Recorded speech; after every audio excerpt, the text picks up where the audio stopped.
ask you to talk a little bit about O'Reilly, which, is, I think a lot of people would say, well, wait a minute, what's, that's Kickstarter, Reddit, O'Reilly, but when you created O'Reilly, you had a different vision, and you've always approached the question of the ownership of copyright, or at least the ownership of that property interest in a different way.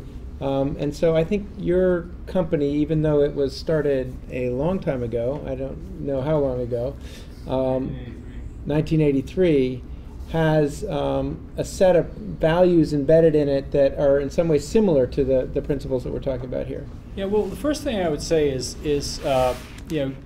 using the framing metaphor of networks, we are a network.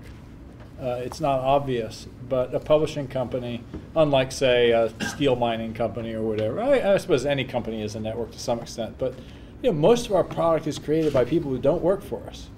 A very large network of people who contribute, not only the people who write the books, but tech reviewers and the like. Similarly, we have thousands of people who speak at our conferences. Our product is the product of a network.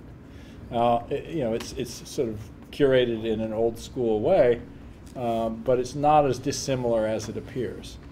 And we've done a lot of things that are similar in that we very early on, for example, I published our contract, on the web in in 1980. Whenever we first started publishing in 1985, I said these are our terms. We did a lot of things that were kind of proto techniques that are used later.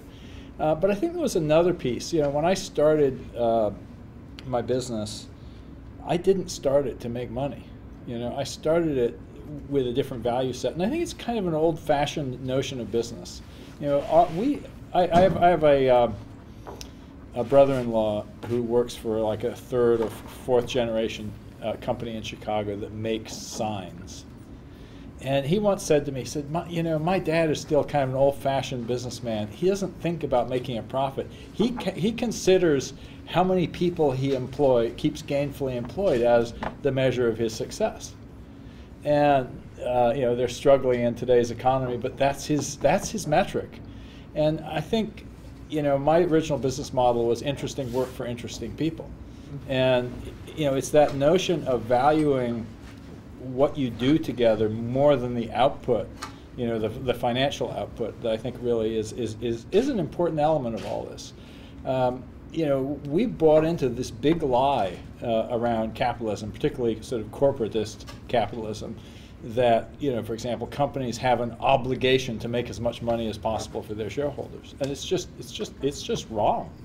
And I think a company that operates on the principle that says, no, we're building something here that is by and for all the participants, I think that changes the way you think. And of course, it changed the way we did business. When we, in our early publishing, again, it was sort of a lot of it was crowdsourced. I did a book in one of our first successful books was on a technology called UECP, an early networking technology, and we had a pretty little used computer, a Convergent Technologies Miniframe. It was not like the leading Unix computer, and we didn't have access to a lot of equipment.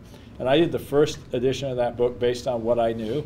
And then people would send me in, oh yeah, here's how you do it with an AT&T 5610 port contender. And I dropped that paragraph right into the next edition. And, we just would have hundreds of people contributing useful information into the books. And so, because we were focused on creating value for this community that we were part of, and not on thinking about, that our primary output was our profits. There are a lot of companies you can say this about who have grown up to be quite financially successful, who became successful because they forsook the scarcity economy assumption because they knew they weren't in it for the money.